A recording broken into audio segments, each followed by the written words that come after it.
Welcome back to Alpha Recap. I'm glad you could join us. The market day is in the books, and we had a pretty eventful session, so let's dig in. As always, if you have questions, you can reach us at stockalpha.ai. Thanks for having me. Lots to unpack from today, from tech strength to an oil shock that moved several sectors. So, what really stands out here is that the S&P 500 finished the day up about 0.75%, while the Nasdaq 100 jumped nearly 2%. Small caps, as measured by the Russell 2000, only ticked up around 0.4%. Right, and that picture screams a tech-led, risk-on session. Big cap technology and AI-related names carried the tape, but there were pockets that didn't participate, specifically some packaging, select tech services, and crypto-exposed names. Honestly, I was a bit surprised by this one. The real wild card was oil. Crude pushed above $100 a barrel, and that moved energy stocks sharply higher. Yeah, that tracks. When oil jumps like that, you get a two-track market. Cyclicals and energy rally, and parts of the market that are sensitive to input costs feel the pinch. Let's break the drivers down. On the tech side, the Nasdaq 100's gain was driven in part by structural headlines and some chip and cloud developments. Most notably, Meta saying it will adopt AWS Graviton chips. Avery, explain why that matters in plain English. Sure. I mean, when you step back and look at this, it's about lowering the cost of running big cloud workloads. Graviton chips are a more cost-efficient option for certain compute tasks.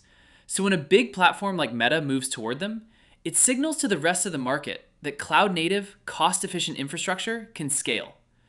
Analysts note that could shave per-unit compute cost over time and accelerate migration choices across hyperscalers and content platforms. Right. And the other thing is that momentum and AI-oriented names got a lift from that narrative.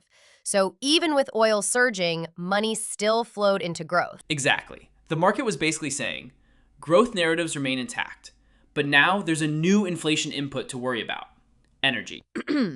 Moving to energy. The crude move above $100 a barrel clearly pushed integrated majors and exploration names higher. What were the broader market impacts here? The immediate effect was a rotation into energy and related cyclicals.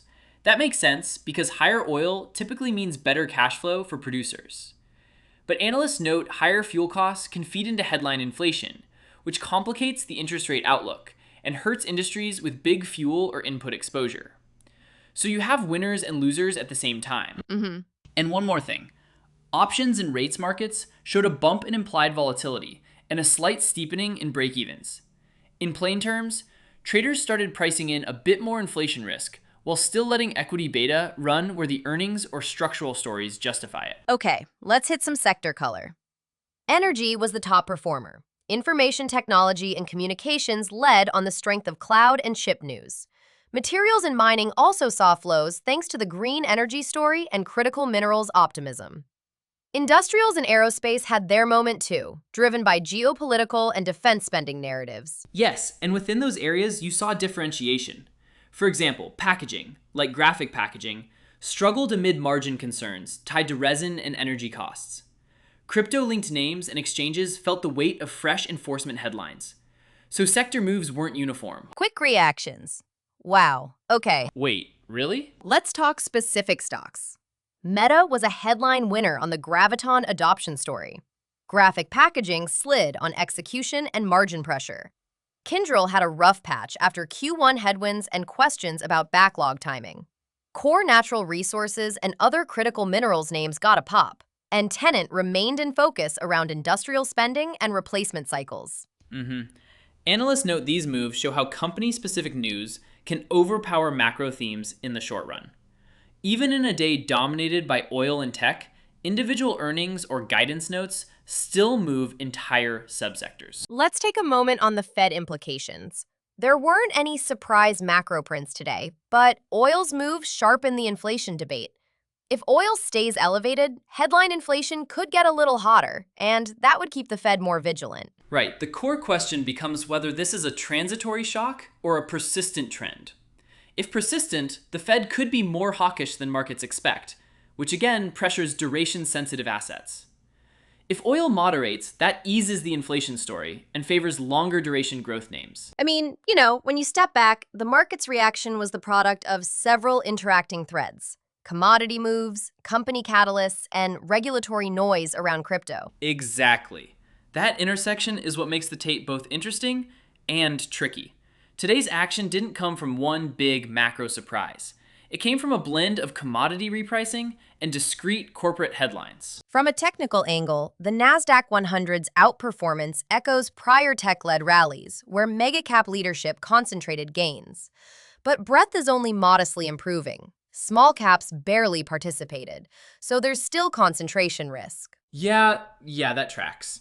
If breadth doesn't broaden and the rally stays concentrated in a handful of megacaps, the market could be vulnerable. On the flip side, if the Russell 2000 starts to catch up, that validates the risk-on move. So, what should listeners watch next session? First and foremost, the oil price trajectory. A retest below $100 would likely soothe inflation fears. Continued upside would keep cyclicals and energy leadership intact. Second, Fed speakers and the economic calendar. Any commentary that emphasizes vigilance on inflation will matter. Third, earnings, especially for companies whose margins are sensitive to energy costs. And finally, crypto enforcement developments could keep that group volatile. Quick short reactions. Right, got it. Short version, the tape was constructive overall, sentiment tilted bullish, but the path forward depends on whether the oil move is transient and whether breadth can broaden beyond megacap tech. Before we wrap, a few clear takeaways. 1. Tech and AI narratives kept driving money into megacaps, which outperformed the broader market.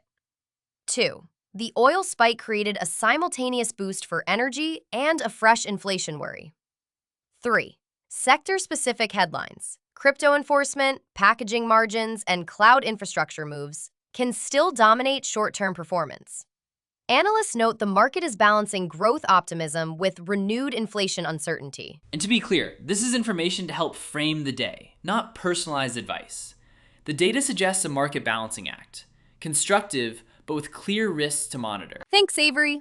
If you have questions about anything we covered today, head to stockalpha.ai, where you can ask us directly and we'll answer live. For more market analysis and insights, visit stockalpha.ai. That does it for today's Alpha Recap. We'll see you next session.